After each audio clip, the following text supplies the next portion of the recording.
शिवलिंग को रख दिया जाता है या स्नान कराया जाता है तो शिवलिंग रखा जाता है। अब कई लोगों के मन में एक प्रश्न आ जाता है कि गुरुजी हमारे यहाँ जो शिवलिंग है, हमारे यहाँ जो शिवपिंडी है, हमारे यहाँ जो शंकर जी की पूजन करते हैं उसमें जलाधारी अलग है, शिवलिंग अलग है, तो क्या मंदिर में भी कई मंदिरों में ऐसा होता है कि जलाधारी होती है, शिवलिंग अलग से होता है, स्नान कराओ, पूजन करो, आराधना करो, नीचे उसमें जल भर जाता है, दही दूध भर जाता है तो लोग उसे साफ कर देते हैं। इसका महत्व क्या है?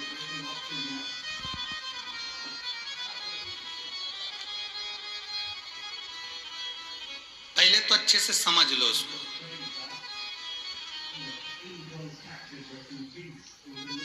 चाहे तुम्हारे घर में पूरा शिवलिंग बना बनाया हो वो भी श्रेष्ठ है, चाहे तुम्हारे मंदिर में घर में जलाधारी अलग हो और शिवलिंग अलग से रखा हुआ हो वो भी श्रेष्ठ है।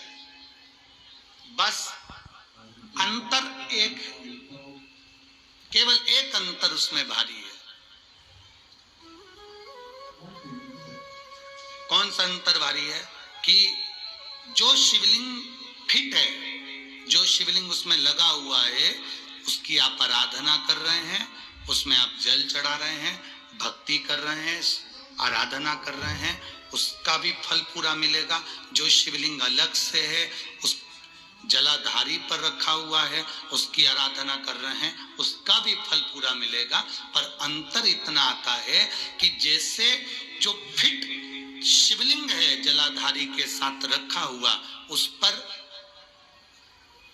एक बेलपत्र चढ़ाई हुई, एक बेलपत्र चढ़ाई हुई हजारों फल देने वाली होती है। जो अलग शिवलिंग अलग जलाधारी होती है उस पर एक बेलपत्र भी अगर हम चढ़ा रहे हैं तो वो सहस्त्र सहस्त्र फलदायी प्रदान कर देती है। उसमें कई लोगों के मन में एक संशय हो जाता है, हमारा नीचे का जो जलाधारी है वो चांदी की है, शिवलिंग नर्मदा के कंकर का।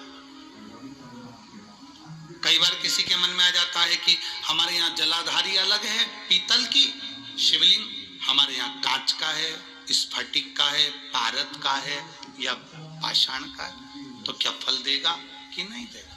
क्यों नहीं देगा?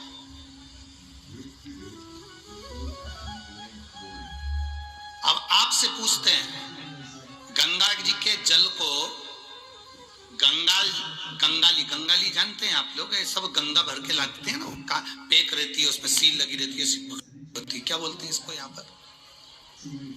यहाँ क्या बोलते हैं हमको स्मरण नहीं, हमारे उधर तो गंगाली कहते हैं उसको, जिसमें गंगा जी का जल भरा रहता है, ढक्कन लगा रहता है और उसको पेक रहती है, उसको हमारे यहाँ गंगाली कहते हैं।